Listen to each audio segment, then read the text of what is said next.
Welcome. We are talking about DC's The Sandman. That's right. The Neil Gaiman version just came out on Netflix. We're talking about episode 1, our initial reaction and thoughts. So let's rock it.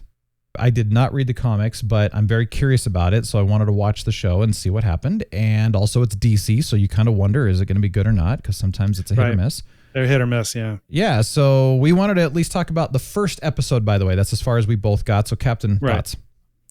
My thoughts are very brief, but I really thought the first episode was interesting. It was not what I was expecting. I didn't really know what to expect going into it, but I loved it. I also loved the soundtrack. Did you notice the soundtrack? I know you did. I did, yep. It was beautiful. It was kind of ethereal a little bit, and I just really liked the chords that they used and whatnot. I thought it went really well with the dream, kind of theme. Mm-hmm. But I also like the scope of the first episode. The first episode covers several decades in the 20th century. So, at the end of the first episode, they show a coming up this season type of little mashup to give you an idea of what kind of things you're going to be seeing. And I watched it, and I didn't. It looks it's definitely tantalizing. So okay. Yeah, for me, the soundtrack was really, really good. It fit very nicely with the show. It's not one of those soundtracks that I'm necessarily going to run out and listen to on its own. Of course. There are some soundtracks that just lend itself to just listening to over and over and over. And because they stand alone, I guess. To me, this didn't really, yeah, exactly. Most James Horner, Hans Zimmer, John Williams, all that good, Basil Polidoris, all those guys. But this one to me didn't really stand out as a standalone type thing, but it was beautifully, it was very, very cinematic, and it fit beautifully is what I was trying to say on that. But yeah, you're right. It spans over 100 years, which apparently in the comics, it's 70-ish, I think is what I read, 70-ish years.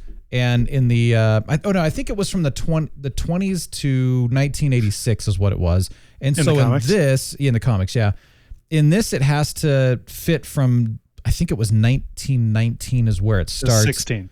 It's middle of World War I. You're right. 1916, and then it's 10 years later. So then that's 1926. And then it says over 100 years later in order to fit with present day, essentially. Times, so we're in the 2022 range or whatever it is. So right. A little bit of a change. They've changed a few things as usual. They do that. But, to me, the dream world in the very beginning was amazing. It was very cool looking, very imaginative. And I was just like, ooh, this is kind of cool. And at first I was like, okay, I don't really want to do the whole 19 teens or 20s thing. But then it grew on me, and then it ended up fast forwarding anyway. And so it was fine. Parts of it that I absolutely loved. And then there were parts of it that I was like, that's okay. We'll see what happens. I'm intrigued overall. And the actor who is playing Dream, a.k.a. the Sandman, looks like something out of Twilight. He looks exactly like he's in Twilight, yes. Yeah, and who is that actor? What else was he in? Have we seen him in anything else? I've never seen him before, personally. I don't know anything about him. So, in fact, I've never seen really most of the father, I've seen him before. Oh, of course, he was in Game of Thrones and all sorts of other stuff, But I would say I don't think I've recognized any of the other actors, interestingly. Like, to me, I was like, well, I've never seen these people before, which is kind of refreshing, But I don't know, everybody looked kind of interesting to me. It was a very bizarre kind of feel, and I think that's kind of the intention of it. But I'm intrigued. Let's put it that way. I'm intrigued. I'll keep watching.